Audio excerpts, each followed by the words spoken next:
Buckle up, everyone. You are strapped in and ready for the Insurance Hour with me, your host, Carl Sussman, informing, educating, and entertaining Californians one policy at a time. This is Insurance Hour. Hello. This is Insurance Hour. I am your host, Carl Sussman. Thank you so much for being here today. You can reach us on the phones at 559-656-0317. You can call or text that number, or you can send us an email to questions@insurancehour.com. If you would like to get on our text group, go ahead, shoot us a text to 567-4CARL. That's 567-367-5275. Today, we are taking your calls, and as importantly, we are going through emails. I have probably about 80 emails that I'm behind in going over questions from people, and I wanted to just jump right into those today. So again, if you do want to get on the air, go ahead and give us a call, 559-656-0317, or meanwhile, I will just jump right in and go through the questions. Are you ready? Here we go. We have Jennifer in Seattle. Of course, I just have to say sleepless in Seattle. I can't help it. Hello, I've been a homeowner in Seattle for over a decade with all the talk about the potential of a major earthquake in our area. I'm considering adding earthquake insurance to my policy. However, I'm unsure if it's worth the high premiums. Can you explain what earthquake insurance typically covers and whether it's a good investment given the risks? Okay, that's terrific, Jennifer. Thanks for the question. You know, when you hear about earthquakes, you don't typically think about Seattle. You think about California, right? Oddly enough, we are starting to have tremors pretty much everywhere, whether they're small or large. So you will find insurance companies offering earthquake insurance. Actually, our sponsor for today's show is actually an earthquake insurance provider. That's GeoVera. We'll talk about that a little bit later. But I would have to tell you that this is my general thought on earthquake insurance. If you live in an area where there are earthquakes, then you need to consider earthquake insurance. What happens is you have to decide if the premium is worth the risk, right? What you can do is if you tend to be in an area that doesn't see a lot of earthquake activity, and Seattle probably falls into that category, then the premium you would probably be paying for an earthquake insurance policy is probably pretty low. So it's probably not too tough a decision to make if it's a matter of, a handful of lattes a month in premium. Probably makes sense to go ahead, get that coverage just so you do have that protection in the event there is an earthquake. You don't want to be left having to deal with it really on your own. And that's what it comes down to, right? If there's an earthquake and you have damage, you either have insurance coverage or you have to out of pocket those expenses. So obviously, if you're in an area that is prone to earthquakes, such as California, then absolutely you want to look to have earthquake insurance for sure. Next question, we have Robert from Miami. He says, hi there. I recently purchased a home that's located in a designated flood zone. My lender is requiring me to buy flood insurance, but I'm confused because I thought my standard homeowner's insurance would cover flooding. Why isn't flood damage included, and what should I look for when choosing a flood insurance policy? Hi, Robert. I will give the disclaimer that this question came in prior to the terrible hurricane that's recently hit our southeast. Now, Robert, flood insurance is a separate policy. It's excluded. Flood damage is excluded from all property insurance policies. So if you buy a homeowner's insurance policy or a renter's policy or a condominium owner's policy, it's going to exclude damage by flood. Flood is available two ways. One, through the National Flood Insurance Program, and that is a government agency through FEMA. And you're able to purchase flood insurance through the private industry, meaning there are private insurance companies that will actually offer flood insurance, just like they'll offer home insurance or auto insurance, they'll write flood insurance. The coverages will vary, but typically the standard flood policy you'll look at will give you coverage for up to $250,000 for the structure and $100,000 for personal property.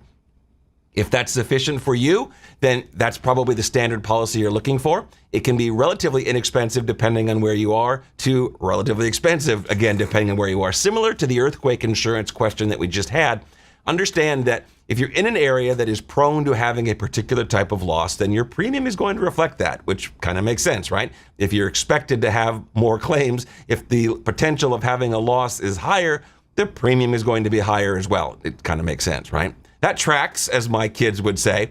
So flood insurance, something you can get individually by a private company or through FEMA, through the National Flood Insurance Organization. And if you do want to get a National Flood Insurance Organization policy through FEMA, you can get that from an insurance agent or broker. They will write it through that program for you. Okay, doke. Moving on, we have Jason in New York City. Not just New York, but New York City. I always have to laugh because I saw this funny picture once that said that people outside of New York, they picture New York as Manhattan. That's it. Like New York is Manhattan. And as we know, New York is actually quite a bit larger than that, and it's not all Manhattan. Anyway, Jason says, I occasionally let my roommate borrow my car to run errands. I'm surprised you have a car in New York. See, I did it myself. I'm thinking Manhattan. I let my roommate borrow my car to run errands. If he gets into an accident while driving my car, whose insurance would cover the damages, mine or his? I'm worried about how this might affect my premium. That's a fair question. Auto insurance will typically follow the registered owner of the vehicle first and then the driver second. So if you're letting your roommate drive your car, more than likely, if there's an accident that's involved, your insurance company would step up first. And in the event that you either are uninsured or don't have sufficient insurance, then the driver's insurance would kick in next. So you are correct in being concerned about letting someone drive your car and how that may impact your premium, because it can. If they go and cause an accident that's going to be their fault, or there's damage that's caused, your insurance company steps up and pays. That more than likely will affect your insurance premium. Moving on, we have Emily in Denver. We are all over the place. I'm considering getting an umbrella insurance policy because I have assets I want to protect. Can you explain how umbrella insurance works in conjunction with my existing home and auto policies? At what point is it advisable to get one? I think it's important for me to point something out that it appears that Emily already knows. When you get an umbrella insurance policy, some people think that that will cover on top of all of your insurance, period. If you don't have enough home insurance, it'll pay. If you don't have enough car insurance, it'll pay. That's not what an umbrella insurance policy does. An umbrella insurance policy is liability insurance, okay? It's going to pay for liability-related damages. So in the event that there's a, let's say, slip and fall, your homeowner's policy pays, and then it runs out of coverage, your umbrella liability would kick in. If there's a large accident that you're involved in and you exhaust the limits on your auto policy, then the umbrella policy again would kick in and pay the additional liability exposure that you have. This is not for anything other than liability insurance. Umbrella actually is a bit of a misleading term if you think about it, because I can understand why people would think it covers on top of everything. It's everything liability related, not everything. Okay? Now I want to talk about Emily's question. Emily, right? Yes, Emily's question when we come back from a quick break and talk about when I advise people look to get it and if there's a trigger point when it has to be gotten. Again, this is Insurance Hour. I'm your host, Carl Sussman. Appreciate you being here with us. Phone lines are open, 559-656-0317. We will be back with your questions and emails in 1 minute. See you then. Let's talk about earthquakes for a minute. Look, we know we live in earthquake country here in California. Powerful, devastating earthquakes have happened here before, and science says that they will happen again. They can't tell us exactly when, they can just tell us that it is going to happen. Count on it. Prepare for it. Did you know that earthquakes are not covered by your homeowner's insurance policy? You need a separate policy to give you the peace of mind that you will be able to recover without getting financially wiped out the next time we get hit with a big one. There's a great company here in California that will provide you with earthquake coverage you need at a price you can afford. That company is GeoVera. I have a policy through GeoVera. I really like how easy it is to choose from all of their great coverage options, backed by the financial strength that lets me know that they will be here for me when I need them the most. Go to getquake.com/insurance hour to learn more. That's getquake.com/insurance hour. Make sure you're ready for the day when the ground shakes again. Hello. This is Insurance Hour. I am your host, Carl Sussman. Thank you for being here. You can give us a call, 559-656-0317. Send a call. Call or text that number. Also, you can send us an email to questions@insurancehour.com. You want to join our text group? Go right ahead. Go ahead and send a text to 567-4CARL. That's 567-367-5275. We are taking your emailed questions today, and there are a lot of them. Before the break, we were talking about an umbrella policy that Emily from Denver had emailed in about. Again, make sure if you missed the part about what an umbrella covers, go grab the show online. Just search for Insurance Hour. You can find it on YouTube or iHeartMedia, TuneIn, Amazon Alexa, whatever it might be. You'll find us out there. Just look for Insurance Hour. So when do we advise getting an umbrella policy? In general, in the insurance industry, there's two ways of looking at it. Some people will say, well, You want to get an umbrella policy anytime you have more assets to protect than your primary or your underlying liability coverage will provide for, right? So let's say you have $500,000 of liability on your home insurance and you have assets excess of that. Then people will say, well, you must get an umbrella policy then. It's one way of looking at it, and it's not wrong. However, I look at it a little more globally, a little bit more holistically, maybe is the right word to use. Liability insurance is the buffer that keeps your stuff, whether it be your income, your assets, your property, whatever it might be, from somebody else that's suing you for negligence. Okay? So in the event that you have someone that comes after you for some type of large litigation, some type of large loss that you are being sued for being negligent for causing, it might be that, well, you don't necessarily have that much in the bank liquid, or your house might not be worth $2 million, let's say. But at the end of the day, if you're found liable and you don't have enough liability insurance, then in litigation, again, disclaimer, not an attorney, in litigation, people can have their assets attached. And what that means is the court might find that, well, you owe, let's just pretend $1 million, and your insurance policy pays $500,000. Therefore, you owe $500,000. That means that the person that's suing you potentially might be able to have a lien against your future income. So I don't think that it's necessarily just a matter of how much in assets do you have to protect today. It's just about how much protection, how much of a buffer do you want to have between you, your income, your stuff, and what somebody else might be suing you for. So umbrella insurance, again, something that I am quite a big fan of, because I think that at the end of the day, when we think about insurance, we think about lawsuits, and we think about, yeah, let's be as protected as we can. So hopefully that answers your question. Moving on. I'm looking at all the different places these questions came in from. I think that my team must have gone through and deliberately picked somebody from every state, or at least not as many people from one state. But all of this information is, for the most part, it works no matter where you live. So the next one is Raj, and he's in Chicago. And he says, last year, I filed a claim on my homeowner's insurance after a small kitchen fire. Now, my premium has increased significantly. Is it normal for rates to go up after a claim? Are there ways to prevent such increases or shop around for better rates after filing a claim? We had an entire show, or at least an entire segment of a show not too long ago, talking about how is it and why is it that you might be claim-free for years and years and years, decades even. You have a claim and all of a sudden your rate goes up, and how that doesn't feel right. I don't want to get into the details of that again because we covered it in a previous show. Jump online and check for it if you want. In general, here's how it works. When you have a loss, as in this case he's had a kitchen fire. Now the insurance company is looking at that and saying, okay, this is someone that has had a fire loss. This is something that they've had happen. So are they more likely to have it happen again? Arguably, are they more likely to have it happen than someone who's never had a fire in their kitchen? And statistically, the numbers say yes. So it's not at all a surprise. It's not unheard of. It's actually commonplace. If you have a claim, depending on what the claim is, of course, the insurance carrier is going to, at renewal, when they have that opportunity to look at your past history and make a decision as to whether they want to insure you or what they want to charge you to be insured, and they have to make a decision. They have to decide how much or if they want to insure you. And you're going to be looking at that kitchen fire in that determination. As far as shopping around goes, absolutely. It's always a good idea to shop around. It's always good to have your independent agent or broker see if there are other options for you. Understand that when they do that, they're going to have to disclose that you have had that claim as well. Now, some insurance companies might be more forgiving of claims than others. It just depends. So it's still worthwhile to shop if you can.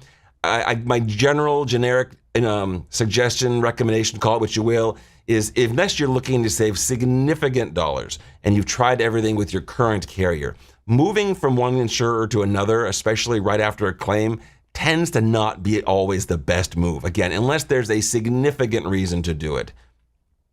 All right, that's Raj. Let's move on. Next, we have Karen in Dallas. She says, I run a small baking business out of my home kitchen, and customers pick up orders from my house. Do I need a separate business insurance policy, or will my homeowner's insurance policy cover any potential liabilities or property damage related to my business? Very smart. These are some really sharp questions that I'm getting. Now, as I'm reading this, all the red flags are going off in my head, right? First, she's running a business out of home. Second, she has customers come into her house. All these things are red flags because homeowners insurance is designed, it's a package, right? And it's designed to insure people and their houses. A homeowner's policy can't know if that person decides to start running a bakery. It can't know if all of a sudden they decide to start open up a tax firm. It's not designed for that. So it's not priced for it, and the coverage types that it has aren't appropriate as well. The short answer, is anything I ever say a short answer? I'll try. The short answer is yes, you absolutely do need to get additional insurance. Homeowners policies not only will not provide the proper liability coverage and property damage and those things for your bakery business, but on top of it, they may specifically exclude any type of damage caused by the business. So if you're baking and there's an oven fire in the kitchen, your homeowner's policy might say, well, you know what? That was a business exposure. We didn't know that was there. Homeowners policies don't pay for business-related things. They might decline that entire claim. So if you have a business in your home, regardless of what type of business it is critical that you do get insurance for that business. The fact that you have people actually coming to your house, even more so. Because again, your homeowner's insurance policy is not designed and will likely not trigger any type of coverage for someone that might come to your house. They might trip on your front door. Maybe your dog bites them on the ankle. Who knows? You need to know that homeowners policies, again, are designed for an individual and a home, and business is just not part of what the product's designed for. So if you're running a business, get a business policy. You're right for asking, and that's because you probably realize that, yeah, this is a potential change from what things used to be. Change means review your insurance policy. So I would suggest you talk with your insurance agent or broker, find out what type of business insurance coverage options are available. Time for another quick break and back to your questions. This is Insurance Hour. I'm your host, Carl Sussman. We will be back in 60 seconds.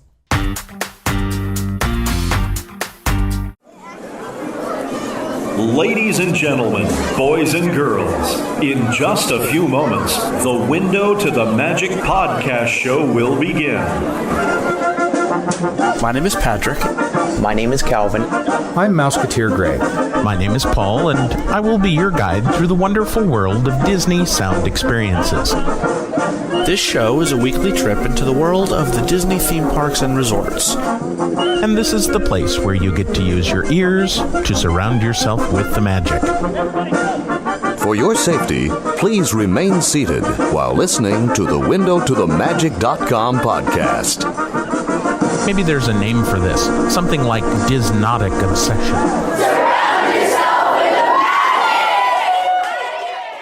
Please visit WindowToTheMagic.com for more information, or you can find us on Apple Podcasts and in the iHeartMedia app. Hello. This is Insurance Hour. I am your host, Carl Sussman. Thank you so much for being here today. We are taking your calls. Give us a call, 559-656-0317. You can call or text that number or shoot a question over via email to questions@insurancehour.com. If you're looking to get insurance updates as they happen, join our group at, go to our text group, that is. Send a text to 567-4CARL. That's 567-FORKARL. Yes, it's Carl with a K. 567-367-5275.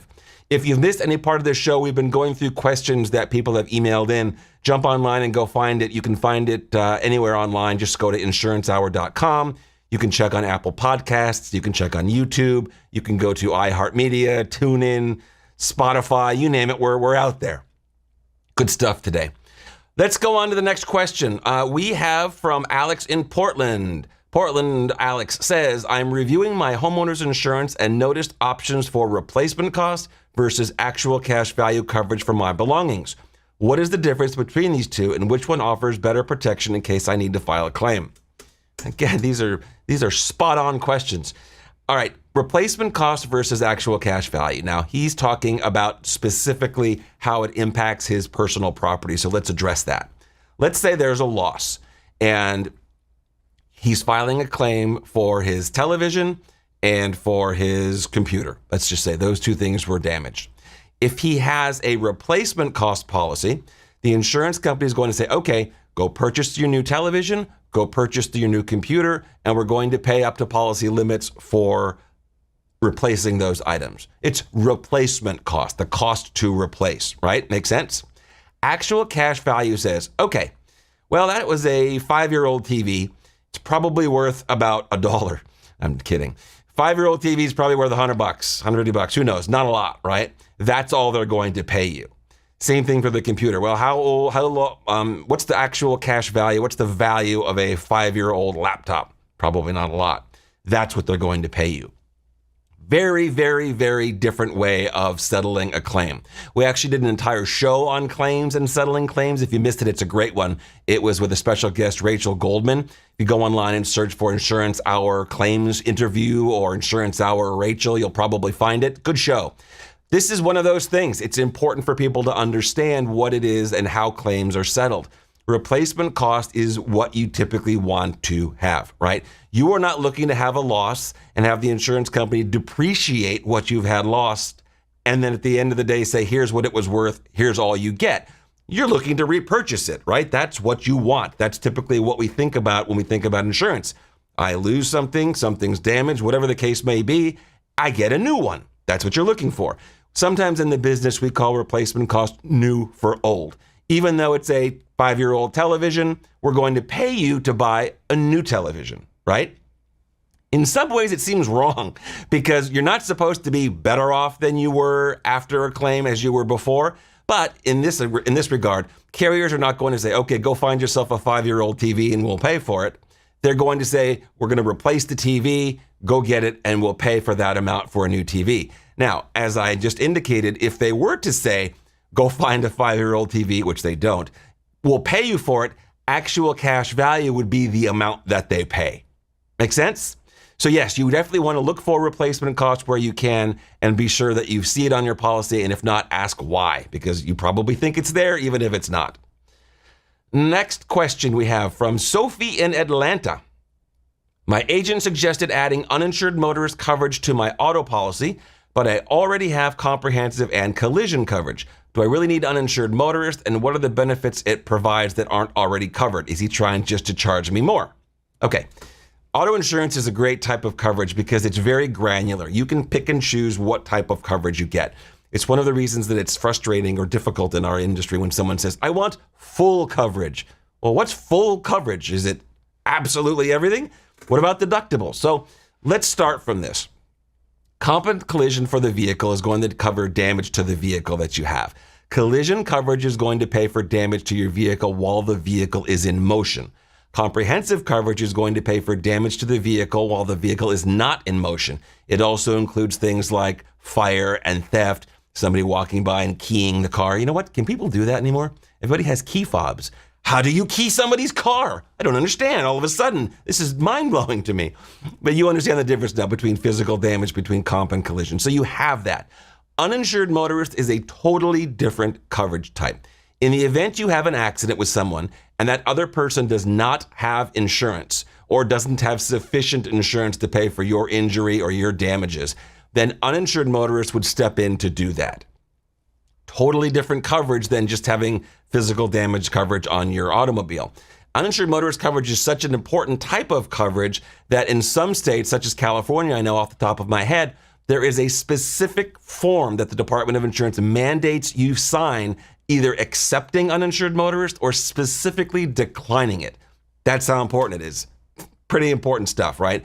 There are people out there that are driving uninsured, not so good. And there are people that are driving around out there with low limits of liability or in general, not enough coverage to pay for damage they might be inflicting. So uninsured motorist or it's called sometimes uninsured and underinsured motorist. And again, footnote, sometimes it's sold separately, rarely, but it is. So you definitely want to find out if your policy covers uninsured or uninsured motorist coverage. It's something you want to have because people do drive around uninsured and they do drive around with small policies.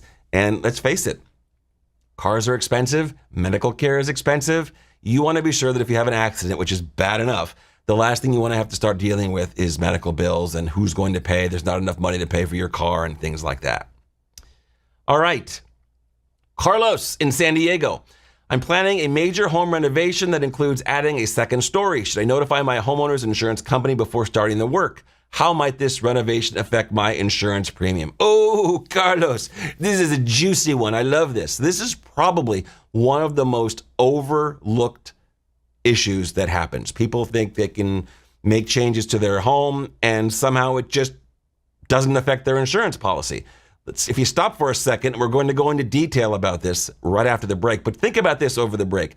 If a policy is covering your house the way it is today, how is it that if you're doing things, for, in this example, adding a second story, how would it not make sense that your insurance policy would need to be changed? Similarly, do you think that maybe there are different exposures happening while people are doing work on your house? If there's a crane lifting parts, if there are heavy duty equipment that's on your property, if there's all sorts of stuff going on during construction, does that sound like the same typical type of risk exposure that you would have just owning and living in your home? Spoiler alert, no, it's different. So let's talk about it in a little more detail after the break. This is Insurance Hour. I'm your host, Carl Sussman, and we will be back in only 60 seconds. See you then. Have you been dropped by your insurance agency or seen your premiums skyrocket? Sussman Insurance is here to help. We're a family-owned and operated insurance agency that's been serving our community for 2 generations. At Sussman Insurance, we know how stressful it can be to find the right coverage, especially when prices go up or you're left without insurance. That's why we're committed to finding you competitive rates, whether it's for fire, home, earthquake, flood, auto insurance, you name it. We've got you covered. Give us a call or send a text to 310-820-5200 or visit us online at sussmaninsurance.com. Plus, stay updated on all things insurance by joining our text group. Just text 567-4CARL with a K. That's 567-367-5275 to get the latest updates straight to your phone. Sussman Insurance, your family's insurance solution.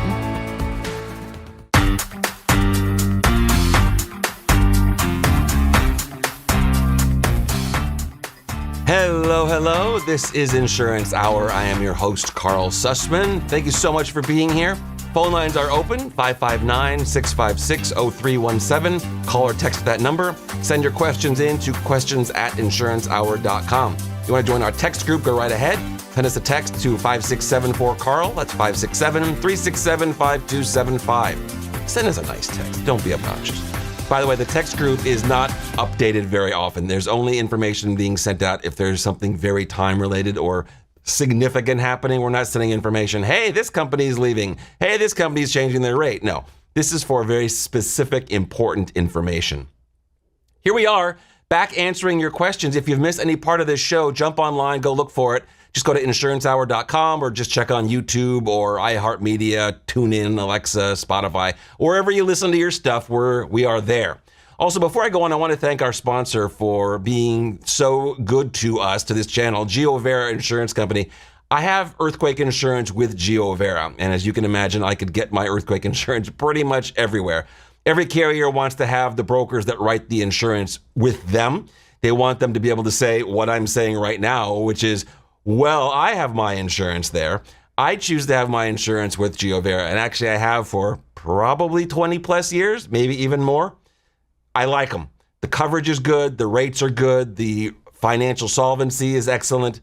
So if you don't have earthquake insurance, you want to get a quote, see what the rates look like, they've changed. There's a lot more flexibility on deductibles as well. Just go to getquake.com/insurance hour. Again, it's getquake.com/insurance hour. And just take a peek, see what the rates look like, because I think you might be surprised, especially because there are so many different deductibles to choose from. You might realize that, oh my gosh, I can actually afford this, or this makes sense because it's only for something catastrophic. So again, we thank GeoVera for their support. Before the break, we were talking about Carlos in San Diego, who is doing some home renovation. Now, let's talk about it. Home renovation, he's adding a second story. So first of all, again, go back to that same concept that I mentioned. Home policies are designed very generically, people living in a house. Mic drop.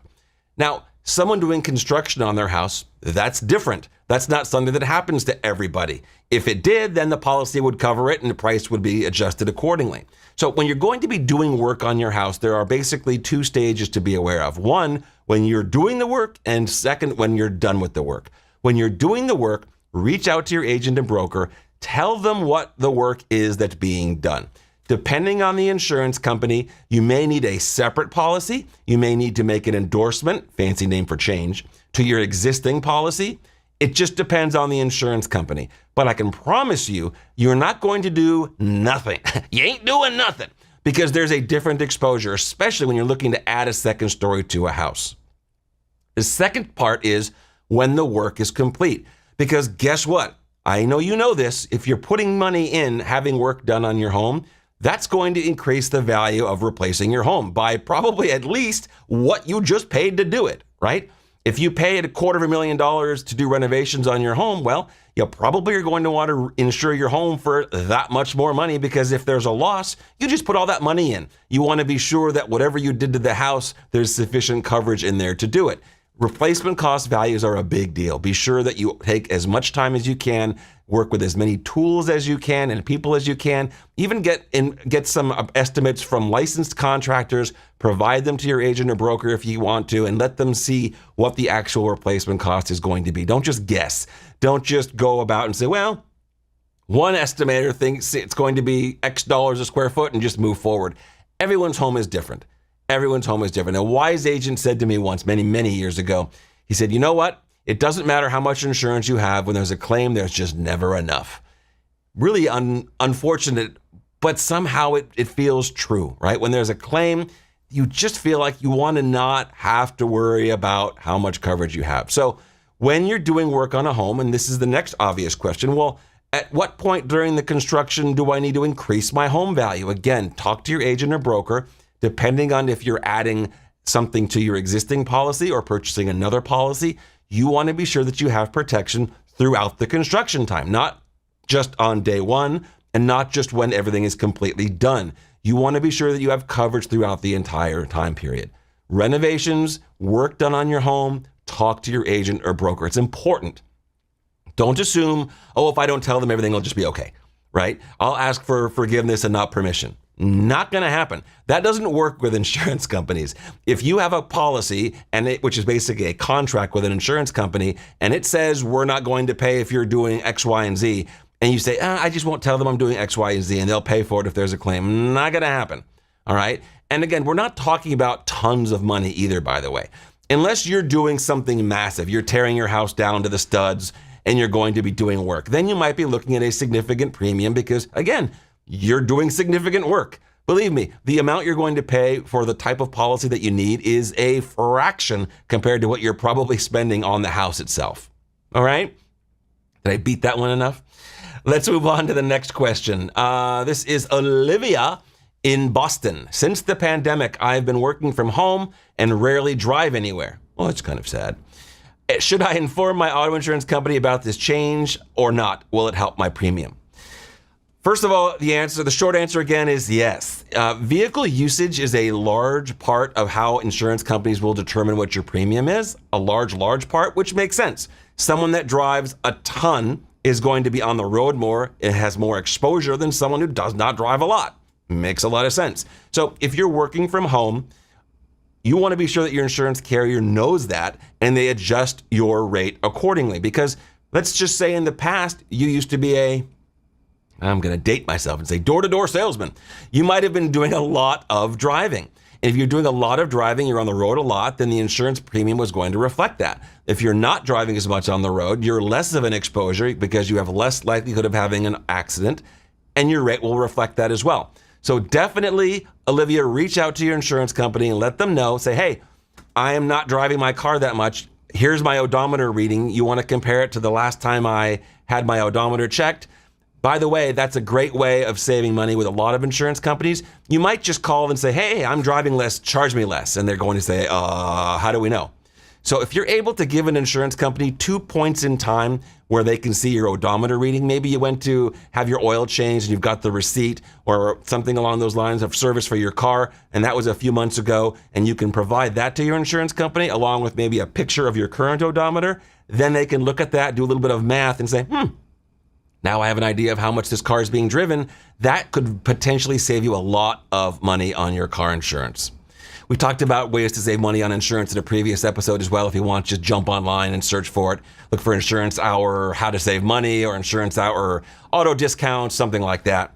We're going to talk about that and more right after a quick break. This again is Insurance Hour. I'm your host, Carl Sussman, and we will see you in just 60 seconds. Back then.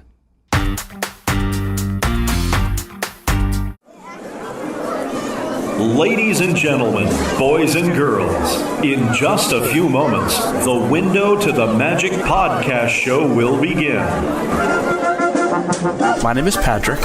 My name is Calvin. I'm Mouseketeer Gray. My name is Paul, and I will be your guide through the wonderful world of Disney sound experiences. This show is a weekly trip into the world of the Disney theme parks and resorts. And this is the place where you get to use your ears to surround yourself with the magic. For your safety, please remain seated while listening to the WindowToTheMagic.com podcast. Maybe there's a name for this, something like Disnotic obsession. Please visit WindowToTheMagic.com for more information, or you can find us on Apple Podcasts and in the iHeartMedia app. Hello. This is Insurance Hour. I am your host, Carl Sussman. Thank you so much for being here. Phone lines are open, 559-656-0317. Call or text, or you can send us an email to questions@insurancehour.com. If you have missed any part of this show, jump online, go back and get it. It seems like we have done nothing other than questions that have been emailed in, and there are a lot of them. Lots of good information. If you missed any, go and check it out. During the break, I had received a message that somebody called in asking about advertising on the show, and I want to make a point. I am very picky, to be honest, about who we let advertise on the show, because I think that as I do the best I can to always give you the most accurate information that I can't get behind a company that I don't really believe in. I know, right? I can't make a warranty. I can't guarantee anything that a sponsor says, but I really do want to feel comfortable. So if you are looking to advertise on the show, you can certainly shoot us an email to sponsor@insurancehour.com and we can talk. But understand that, this sounds funny, if you're a shady business, probably not going to let you through, but you know what I'm saying. We try and keep everybody, we try and give everyone the most accurate information, the most current information, and we try to keep everybody honest. So I do my best to keep people from advertising with us unless I'm comfortable with them as well.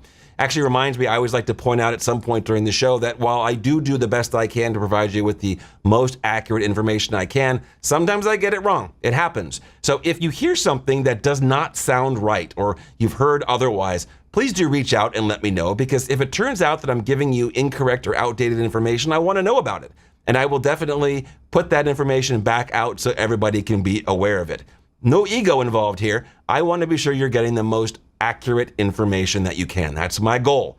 And if I need a little bit of help now and then from some of you, by all means, I welcome it.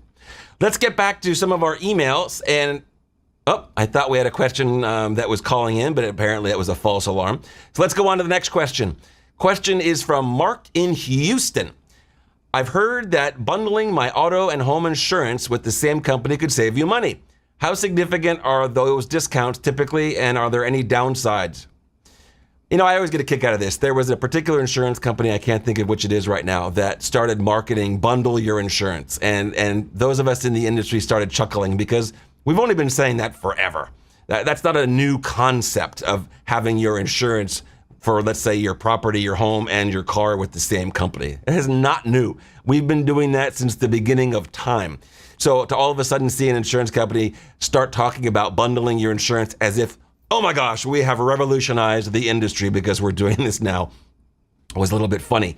In general, when you have your property insurance and your auto insurance with the same insurance company, they will offer you a discount on the price for both of those policies. Sometimes they'll offer you a discount just for one and not the other, but typically they're going to offer you a discount for both. Now, as far as saving money, I don't really see any downside to saving money, but downside to bundling the policies, which is what Mark is asking us, I don't know of any particular downside other than the fact that bundling your policies in the event that one of those policies is an inferior policy to one you can get elsewhere, either by product or by price, you might suffer. So I guess the point is, don't bundle them for the sake of bundling if it means you're going to be getting inferior coverage or coverage that you don't think is what you need. Yes, you want to save money, and if you're going to save money, you want to be sure you still are getting the type of coverage that you need. Does that make sense? So bundling is great, but not to the detriment of having the coverage that you're looking for. Let's move on. Natalie from Phoenix. I'm concerned about potential special assessments from my condominium association for repairs. I've heard loss assessment in condo insurance. Can you explain what that is? This is a big one. Condominiums have the ability, the homeowners association, to assess unit owners for certain types of things, right? Now, they might decide to clean out or upgrade their elevators, let's just say, and you can get assessed for that. Now, an insurance policy is not going to pay for that because the building is just deciding to do some upgrades, which kind of makes sense when you think about it. How can you potentially have a policy that's going to just pay for you if you arbitrarily decide to do upgrades? Doesn't work that way. But an insurance company can offer you loss assessment coverage for things that would be covered under the policy, like, let's say, fire. So in the event there is a fire and the HOA says, okay, we need to pay X number of dollars, maybe that money is going to go toward their deductible for the insurance policy for the association. Maybe they're just simply not even going to file the claim. It's under their deductible, and they're going to assess all of the unit owners. Based on the insurance policy that you have, your individual condominium owner's policy, you can potentially have coverage to pay for that assessment. Usually the coverage can be up to about $50,000. It depends on the insurance company and what you select. But I think the important takeaway is that loss assessment has to be for a covered loss. It's not for just any assessment. If it's earthquake loss assessment, guess what it's going to pay for? A loss assessment based on an earthquake loss. There is no generic, like I said, coverage for loss assessment for the sake of loss assessment. Doesn't work that way. So yes, loss assessment is a good one to have. It's also good to understand how it works. Next question. Tom from Philadelphia. Hello, Tom. And I wonder if any of these people happen to be paying attention right now, or maybe they'll catch it on a replay. Who knows? I have a dog that's generally well-behaved. I can see where this is going. Well-behaved, but I'm worried about the liability if he ever bites someone. I love how you guys understand liability and are relating that to a dog bite. I'm so impressed. Does my homeowner's insurance coverage cover dog bites, and are there any breeds that could be excluded? Wow. Great question. The answer is sort of. Your homeowner's insurance policy, if it has liability insurance, and if it does not exclude coverage for animals, then yes, potentially you would be able to put a claim in the event that your dog that is generally well behaved does hurt somebody. Now, in the event that happens, understand also that that is a significant liability claim. Those claims can be massive, scary massive. Now, mind you, I'm a dog lover. I'm one of those guys, when you're walking your dog down the street, I have to look at it and go, oh, puppy, puppy, puppy, and try and play with it. So I get it, right? But understand that liability insurance is there to protect you. And unless it's excluded, it will typically be included on a homeowner's or condominium or renter's owner's policy.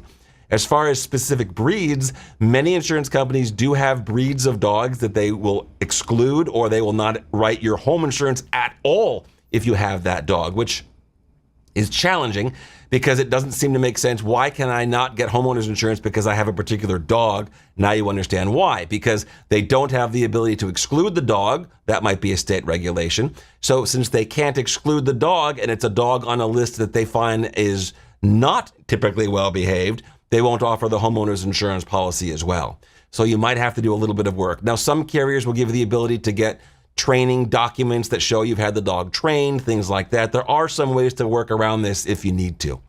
Time for one more break, and we will be back. I am Carl Sussman, and you are learning from Insurance Hour. See you in 30 seconds. Are you feeling lost in the search for the right insurance? Making call after call, only to find no one willing to go that extra mile for you? At Sussman Insurance Agency, we understand that frustration, and we're here to change your experience. Where others see obstacles, we see opportunities. While many might shy away from jumping through hoops, at Sussman Insurance Agency, we're prepared to leap, looking under every rock, exploring every avenue. That's not just what we do, it's who we are. Our dedicated team doesn't just offer policies, we provide solutions. Solutions born from persistence, expertise, and a genuine commitment to finding you the best coverage possible. We don't just meet expectations, we surpass them. If you're tired of hearing no or it's not possible, it's time to turn to a team that believes in yes, and let's make it happen. Don't settle for less. Reach out to Sussman Insurance Agency at 877-411-5200. Visit us online at sussmaninsurance.com or email sales@sussmaninsurance.com. Let's uncover the insurance solutions you deserve. Sussman Insurance Agency, going the extra mile every time. Hello. This is Insurance Hour. I am your host, Carl Sussman. Thank you so much for being here today. Phone lines are open, 559-656-0317. Call or text that number anytime, even if the show is not live. We will get your message. Send your questions in to questions@insurancehour.com. Also, if you want to get on our text link, go ahead, send us a text to 567-4CARL. That's 567-367-5275. In our final segment, we are going through questions that you have sent in, and I want to jump right back in. This question is from Jasmine in New Orleans. She says, given the high risk of hurricanes and flooding here, I'm worried my homeowner's insurance isn't enough.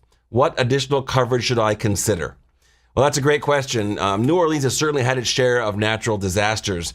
And since you mentioned hurricanes, I read an interesting statistic. Do you know that the most recent hurricane, Hurricane Helene, would you like to know the number of people that actually had flood insurance, which is, of course, the type of coverage you want to have? About 2%. 2% of people that were in the affected areas had flood insurance. Now, that's horrible.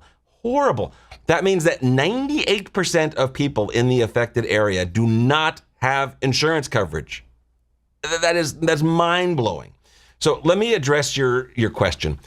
Different areas of the country, and the world for that matter, have different types of exposure, right?